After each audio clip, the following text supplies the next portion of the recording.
Hello everyone, कैसे हो आप सब। आई होप आप सब बेहतरीन, शानदार, जबरदस्त, जिंदाबाद होंगे और आप अपना काम, अपनी पढ़ाई को बहुत ही बेहतरीन तरीके से कर रहे होंगे। मैं आपके लिए लेकर आया हूँ एक शानदार रिएक्शन जो कि क्लास 10th की है। विस्थापन क्रिया के नाम से जानते हैं। ये सिर्फ क्लास 10th में ही नहीं बल्कि इसको हम इंटर लेवल में भी देख सकते हैं ईमानदारी से, ठीक है ना। चलिए हम स्टार्ट करते हैं।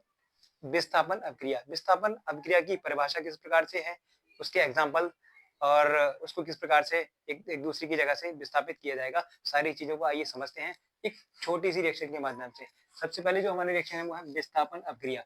विस्थापन अभिक्रिया किसे कहते हैं, क्वेश्चन अगर आए विस्थापन अभिक्रिया किसे कहते हैं, विस्थापन अभिक्रिया का कोई एक या दो उदाहरण दीजिए।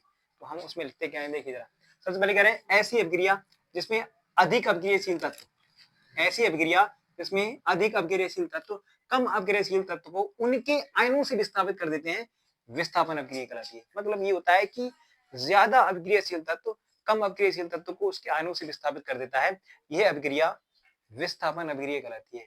चलिए इसका एक एग्जांपल देख लेते हैं कि किस प्रकार से कोई ज्यादा अपग्रहशील तत्व कम अपग्रहशील तत्व को किस प्रकार से विस्थापित कर रहा है। मेरे पास कोई एक एग्जांपल है और उसमें एक तत्व है हमारे पास Fe प्लस CuSO4।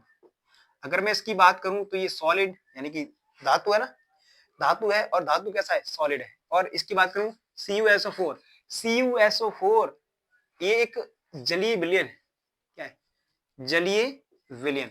अब जैसे ही हम आयरन को कॉपर सल्फेट के विलयन अंदर डालते हैं, जैसे ही हम आयरन को कॉपर सल्फेट के विलयन के अंदर डालते हैं, कॉपर सल्फेट के विलयन के अंदर से ये जो कॉपर है, ये जो कॉपर है उसके आयनों से विस्थापित हो जाता है।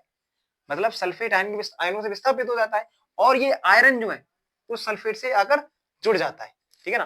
कौन सा अवक्षेप बनकर तैयार हुआ, यहाँ बना FeSO4 प्लस, यहां से जो अवक्षेप अलग हटा वो क्या है, Cu,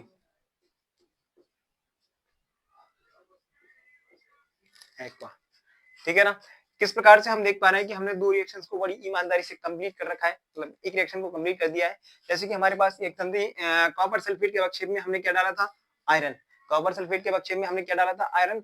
आयरन को डालते ही यहाँ से ये जो कॉपर है वो विस्थापित हो गया। क्यों विस्थापित हुआ, आइए इसके पीछे का रीजन जानते हैं कि ये जो कॉपर है इस आयरन की अपेक्षा कम अपक्रियाशील है ना। ये कॉपर कैसा है, इसको मैं थोड़ा इस तरीके से समझा दूं। ये कॉपर कैसा है, गरीब, और ये आयरन कैसा है, अमीर, है ना। ये रिच फैमिली से आता है थोड़ा सा और ये पुअर फैमिली से आता है, ठीक है ना। अब एक बात बताइए जरा, रिच फैमिली, ये जो रिच है अगर ये किसी भी दूसरे आयन के साथ जाता है तो ये इसके साथ रिएक्ट करेगा, ये इसके साथ, है ना। जाहिर सी बात है ये जो सल्फेट आयन है वो रिच आयन के साथ में ऐड हो जाएगा, जुड़ जाएगा और एक नया अवक्षेप बनकर तैयार कर देगा। इसका नाम है iron sulphate, iron sulphate. I hope ये वाला एग्जांपल आपके बड़ी समझ में आया होगा। और चलिए एक एग्जांपल और देता हूं मैं आपको, एग्जांपल नंबर 2। एग्जांपल नंबर 2 किस प्रकार से देखिए जरा। हमारे पास कोई एक एलिमेंट है Zn प्लस, इसकी भी हम रिएक्शन कराते हैं CuSO4 के साथ में।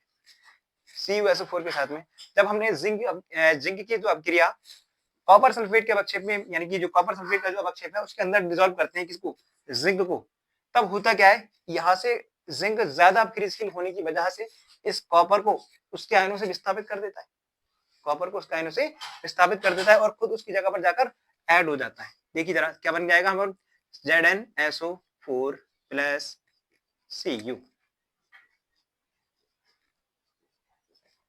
और ये बन गया हमारा सॉलिड। आई होप ये रिएक्शन आपके थोड़ा समझ में आई होगी। चलिए इसको भी थोड़ा समझा देता हूँ।